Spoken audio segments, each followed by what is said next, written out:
Hello， 大家好，我们是草泥念汉堡，今天为大家带来搞笑脑洞美漫辛普森一家第8季第22集。又到了周末，孩子们天不亮就开始追剧，最让他们兴奋的情节就是猫被老鼠整得粉身碎骨。这不，看到猫的脑袋没了，两孩子止不住大笑，巨大声响惊险睡梦中的辛巴，一看时间都这个点了，去教堂该迟到了。不过还好，他昨晚就换好了衣服。辛巴自然是还想赖床，不过最后一家人还是整整齐齐的去了。看着教众打瞌睡的样子，真是像极了听老师讲课的学生。辛巴自然是里面睡得最香的，直接在前排的椅子上，撞击声伴随咒骂声打断牧师的传教。他忘记自己讲到哪儿了。既然如此，那就从头开始吧。刚开始，辛巴还让孩子们别睡，到后来他自己也睡着了。教堂里鼾声一片，每周都差不多。牧师也不想太计较，只按下鸟鸣声，表示已经结束。终于回家了，辛巴和孩子们都迫不及待脱下教堂衣服，就连辛小妹也十分高兴，因为现在距离下一次去的时间最久。辛巴一脸严肃说，去教堂不应该是例行公事，而是在生活中给予帮助。辛巴提上裤子，表示辛巴说的很对，但是他并没有提供任何帮助。好了，现在谁想和老爸一起去垃圾场？小新和辛小妹飞快地跑过来，他们都要去。辛巴问妻子想不想一起去，扔掉已经发黄的圣诞树。辛巴摇摇头拒绝了，那就他们3个去了。费尽9牛2虎之力，终于扔掉了圣诞树。不过他们的垃圾场之旅才刚刚开始，现在就来搜罗一些宝贝吧。辛小妹正看着辛巴被玩熊弄得不知所措，突然听到小新大叫着让他们过去看，那是一个印着日语的粉色盒子，更重要的是上面还有辛巴的头像。另一边，辛巴找到牧师洛夫乔伊，向他表示现在布道很好，但教堂还可以再做一些事来吸引人们。洛夫乔伊露出傲慢的神情，光说不做，怎么不见你做些事让情况好转呢？辛巴沉吟了一下，好啊，我会做的。这样的回答倒是出乎他的预料，说做就做。辛巴很快就让教堂打扫了一遍。洛夫乔伊正感慨着他的办事效率确实很高。电话响了，是校长打过来的，他需要帮助，他妈妈出远门了，临走时用纸板遮住了半边电视，他不知道自己该怎么办了。洛夫乔伊回答，也许你可以读读圣经，那具体是哪一段呢？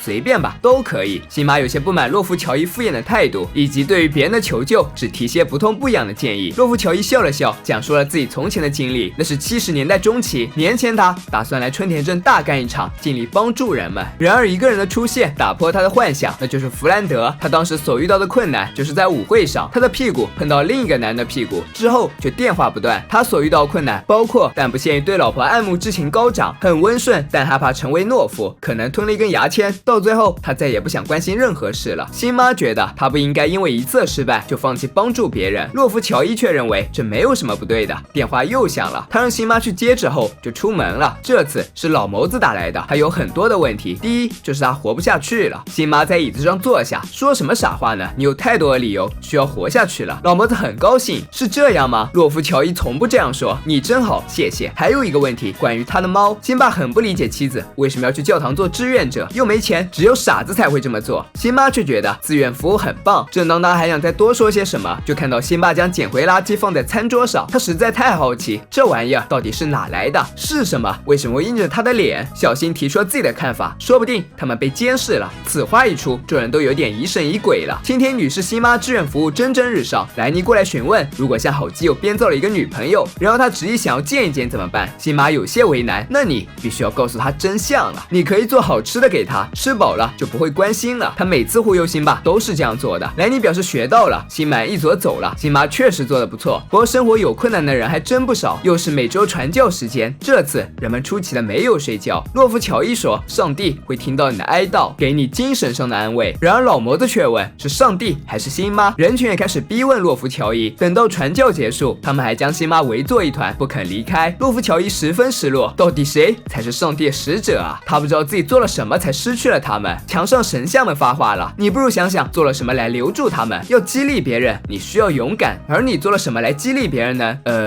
整修了门廊算吗？这真的是我所听过最蹩脚的回答。洛夫乔伊觉得他们不应该这么说自己，圣徒应该是很友好的。然而神像却说，你应该庆幸上帝不在这儿。辛巴有多受欢迎，洛夫乔伊就有多难过。海伦打电话询问，洛夫乔伊有点沮丧，该怎么办？辛巴安慰他，过1-2天他一定会回到生机勃勃的样子。这次恐怕不会如他所说，因为洛夫乔伊现在都难过向火车倾诉了。在处理了船长丢失游戏机的伤心事后，辛巴接到弗兰德打来的电话，他的店铺被小混混们盯上了，也许不一会儿，他们就会闯进来大展拳脚。辛巴十分严肃，告诉他必须立刻采取行动，让那些混混们赶紧走。弗兰德听从了辛巴的建议，用一种商量甚至乞求的语气，让混混们赶紧从他店门外离开。结果就是他们被激怒了，现在正在商店里胡闹。然而辛巴给的建议依旧是用强硬手段，给这些青少年一点颜色看看。就在他打算亲自教育一下这些混混的时候，电话线被剪断了。第二天一大早，莫德就找到了辛巴：“你老公昨晚回家了吗？”“当然啊，怎么了？”“其实是我老公昨晚没回来。”辛巴这才意识到问题的严重性。此时弗兰德正被几个混混追着跑，看得出他现在已经精疲力尽了。辛巴找到洛夫乔伊，告诉他弗兰德可能是遇到麻烦了，这不是吞下回形针这样的小事，而是失踪了。正当他们思索该怎么办时，弗兰德刚好打电话来了，他被追了一个晚上，现在趁他们加油的空隙，才终于喘了口气。通过对打折油价分析，辛巴得知了确切地点。等他们赶到的时候，弗兰德混混们已经不见了踪影。通过躲在下面的树丛里，弗兰德才逃过了一劫，但紧接着他又被其他生物盯上了。大家正在寻找弗兰德的下落，两个日本人突然惊呼起来：“看，是那个清洁剂的头像！”辛巴十分友好地向他们问好。要说他怎么受到日本人的欢迎，就不得不提到从垃圾场捡回来的盒子了。为了调查这到底是啥玩意儿，辛巴询问了日本料理店的员工，这是一个著名的餐具清洁剂，来自于北海道森林，知道具体的地点就好办了。辛巴在图书馆打个电话到这家工厂，负责人得知他有很多关于清洁剂图标的疑问后，答应寄本百问百答给他。很快他就收到了包裹，是一个录像带。看了一段冗长的商品介绍以及广告之后，接下来的视频解释商标的由来。简单来说，这是一条鱼和灯泡的组合，这么像辛巴只是一个巧合罢了。时间回到寻找弗兰德，在和日本友人打完招呼后，他们听到了弗兰德的尖叫声。新小妹很快判断出这是从狒狒园里传来的。人们赶到的时候，弗兰德正背靠大树，整个人狼狈不堪。当他问及自己该怎么做时，他们更是七嘴八舌，一人一个答案。这时工作人员也来了，他告诉他们这些生物会杀了入侵者。此时一只狒狒已经准备割断绳子，弗兰德也开始留遗言。正是千钧一发之时，洛夫乔伊驾驶小火车来到了弗兰德身边，将他拉了上来。狒狒们并没有打算放弃，但洛夫乔伊也不是好惹的，抓住树干荡了一圈，就把他们踢了下去。对于还没有爬过来的狒狒，直接扔了螺丝，让他永远不能靠近。弗兰德十分感谢洛夫乔伊救了自己，洛夫乔伊却说别谢他，要谢就谢辛妈，是他教会他怎么样当洛夫乔伊，需要做的比不关心人们多得多。经过这些事后，洛夫乔伊布道的风格也有了很大转变，开始讲述自己的英雄事迹。当时那两只狒狒离我只有 0.01 公分，火车头也被尖牙咬破，但接下来我可以肯定他们将失去战斗力。只见我左右出拳，直接将他们打飞。紧接着第三只又出现了，再也没有人在教堂里睡觉，大家都屏住呼吸，全神贯注地听着故事。辛巴低着头对妻子说：“这才叫宗教嘛！当一个人决定开始敷衍工作的时候，就注定了将会被取代的结局。那些原本所不重视的人和工作，最终也会在冷淡中渐渐远离。想要敷衍别人，终归只敷衍了自己。”作为春田镇唯一的牧师，洛夫乔伊也曾满怀热情，想过好好做实事，但日复一日的琐事让他疲于应对，慢慢的对工作就只剩下敷衍。然而没有人天生就是不可或缺的，人的重要性取决于所创造的价值，而不是所处的身份和地位。得过且过只会让自己被孤立遗弃，最后彻底丧失本该属于自己的一切，成为一个只有虚无地位的空壳。辛妈作为取代洛夫乔伊的实质牧师，无私的将一腔热血献给春田镇人民，然而他又是如此的天真，以至于完全凭借自身经验处理问题。经验暂时可以借鉴材料，但太过照本宣科就不免让事情失控。弗兰德就是一个很好的例子，比起相信经验，也许设身处地为别人着想，才能给予真正意义上的帮助。